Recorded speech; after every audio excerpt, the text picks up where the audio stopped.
व्यवसायामध्ये असतात त्यांच्या संदर्भात एक अशी घटना घडली की त्यांच्या मुलाचं लग्न जे आहे ते जैन समाजामध्येच दुसऱ्या एका कास्टच्या मुलीबरोबर ठरलं 2025ला.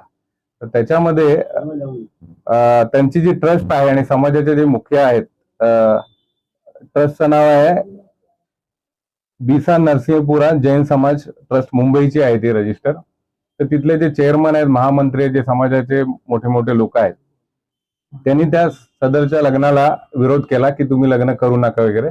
पण दोन्ही फॅमिलीचं पसंती असल्यामुळे त्यांनी लग्न करायचं ठरवलं.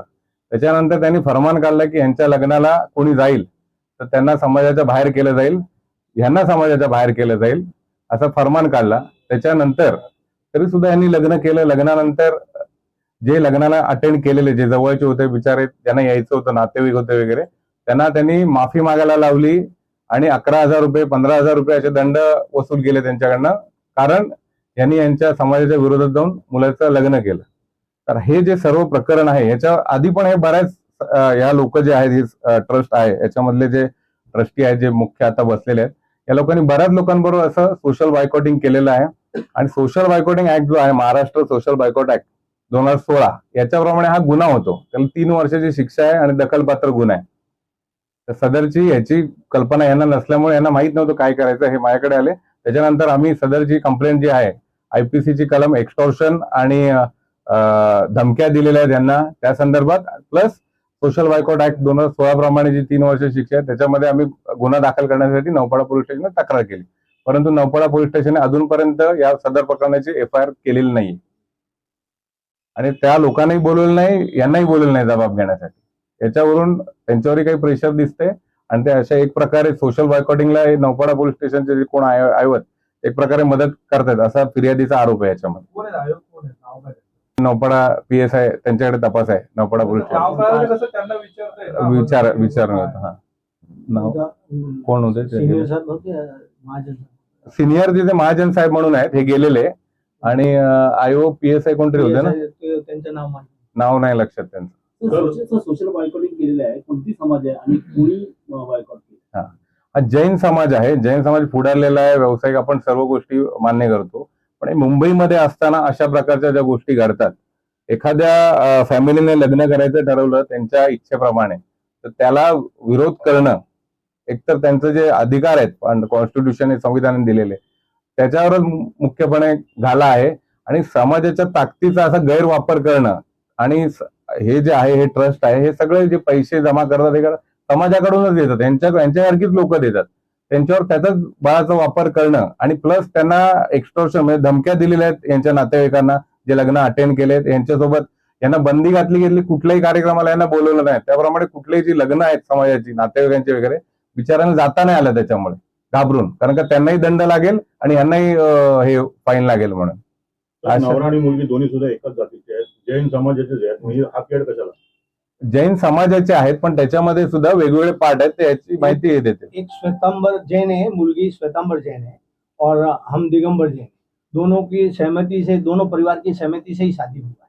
पर हमारे जो ट्रस्ट मंडल में जो अभी नवीन कार्यकारिणी आई है, महावीर टाया अध्यक्ष है और राजेंद्र मेहता, इन दोनों ने क्या व्यक्तिगत द्वेषभाव से या कुछ भी इस प्रकार का षड्यंत्र रचा और मतलब मेरे शादी के पहले ही 2-4 मीटिंग बुला करके इन्होंने ऐसा ढिंडोरा पीटा कि इनकी सोनलाल की शादी में कोई जाएगा नहीं, अगर जाएगा तो उसका सामाजिक बहिष्कार किया जाएगा, नहीं उसमें 11,000 रुपये अर्थदंड लिया जाएगा. और मला तशी धमकी दिली यांचे कपडे काढून टाकू असं. पण महावीर टायांनी त्या 16 नोव्हेंबरला जे मीटिंग झाली त्याच्यामध्ये त्यांनी खुली धमकी दिली की यांच्या कुणाला निमंत्रण देऊ नको, कुणाला बोलवू नको असं. घटनास्थळ कुठलं आहे? कारण मुंबईचं कार्यालय आहे की हे वेगवेगळी घटनास्थळ आहेत, ही जी आहेत ना ती वेगवेगळी आहेत. फोनवरही यांना त्रास झालेला आहे.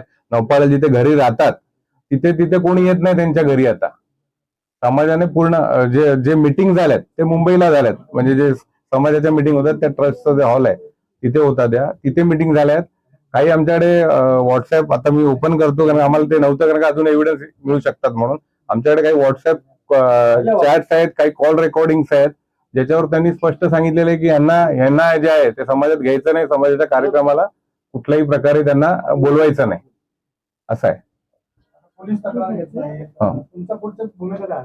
आता पोलिसांनी जर नाही घेतलं तर आम्हाला कोर्टाशिवाय पर्याय राहणार नाही. पण माझं एवढंच म्हणणं आहे की प्रत्येक वेळेला कोर्टात जर पोलीस एक्झिक्युशन जे आहे मशिनरी सरकारने ठेवलेलं आहे एक्झिक्युशनसाठी, आपल्याला संविधानाने सिस्टीम बनवलेली एक आहे, तर जर पोलिसांचं काम आहे प्राथमिकरित्या की एखादी तक्रार आली, दखलपात्र गुन्हा होतोय दिसतोय, त्यांना प्रथमदर्शनी पुरावे दिसत आहेत त्यांच्याकडे, तर त्यांनी तो गुन्हा दाखल करायला पाहिजे. आणि अशा वेळेला जिथे समाजाचा विषय आहे, समाजात वेगळा मेसेज जातो याच्यामुळे, त्या अशा गोष्टींमध्ये तर सर्वप्रथम करायला पाहिजे. जसं महिलांविरुद्ध अत्याचारांविरुद्ध प्राथमिक हे करून त्यांनी गुन्हा दाखल करायला पाहिजे. तर हा विषय पण सेन्सिटिव्ह आणि खूप मोठा आहे, जेणेकरून समाजात एक मेसेज जाईल की अशा प्रकारचे जे गुन्हे आहेत ते होणं थांबेल. तर त्यांनी गुन्हा दाखल करायला हवा. कदाचित आता आपल्या माध्यमातून ते गुन्हा दाखल करतील वरच्या वरिष्ठ अधिकारी सीपी साहेब किंवा डीसीपी साहेब जे असतील, ते कदाचित त्यांना इन्स्ट्रक्शन देऊन ते कदाचित गुन्हा दाखल होईल. सर इसके पहले आपके पहले ऐसा कुछ हुआ है क्या जिनको बहिष्कार किया गया है? बहुत सारे लोगों का बहिष्कार हुआ है, पर लोग डर के मारे इस प्रोविजन तक आए नहीं. मैंने सर के और हमारे अजीत पाटिल साहब हैं, उनकी मदद से मैं यहाँ तक पहुंचा हूँ. और मेरा 21 दिसंबर को बाइकआउट हुआ है. इसके पश्चात 4 मौके मेरे समाज के मेरे रिलेशन में आए, वहां मुझे नहीं बुलाया तो गाँव वालों ने भी कहा कि ये भाई नौरे में, पंचायत की मोहरे में खाने को नहीं बैठेगा, पंचायत के साथ में नहीं बैठेगा, आपको अगर बुलाना है तो घर पे बुलाइए. ऐसा एक अनुशासन समिति का मेंबर है मुकेश पंचोली करके, जो हमारा गांव का है, उसने इस प्रकार का बात बोला. उसमें अध्यक्ष की राय थी, दिनेश पंचोली करके अध्यक्ष है, उसने भी राय दी. और मेन प्रपोजल करने वाले ये महावीर टाया, अध्यक्ष विशाल नरसिंह समाज मुंबई है, और महामंत्री सर चिटनीस जो राजेंद्र मेहता है वो है. उसमें सहभागी बहुत सारे लोग हैं जो मैंने सर को नाम दिए हैं. ये पंचायत जब आपके सामने बैठी थी, पंचायत में ये निर्णय हुआ है सामूहिक? हाँ बिल्कुल. और कब हुई पंचायत? ये 21 दिसंबर को, पहले तो यहाँ मीटिंग होने के बाद इन्होंने व्हाट्सएप पे मैसेज भेजे, फिर सब हमारे प्रॉपर गांव राजस्थान में शेषपुर अतिशय केंद्र है, वहां पे 700-800 लोगों की मीटिंग हुई. उसमें ये महावीर टाया 180 लोगों के, अपने फेवर के लोगों को अपने खर्चे से लेके गया वो, और उनको चाय नाश्ता सब कराया. और मेरे अंगेश में बोलेंगे, इसलिए उनके साथ में एक जिनेंद्र सलिया था, वो मुझे उसने रोका, मेरे गांव का ही था, कि आपका मैटर नहीं है, आप मत आइए. तो मैं उस धरातल पर गया, फिर भी मैं वहां नहीं पहुंच पाया, क्योंकि उन्होंने आपका मैटर नहीं है. फिर भी मीटिंग खत्म होते होते मतलब मेरे नाम के घोषणा कर दी महावीर टाया ने कि ये सोनलाल छबीलाल बुकिया आज से समाज की विरासत से बाहर है. कारण क्या है उसका?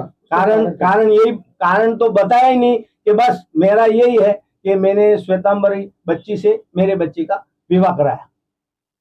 ये गुनाह है क्या है उनका? नहीं, उनका मानना गुनाह है.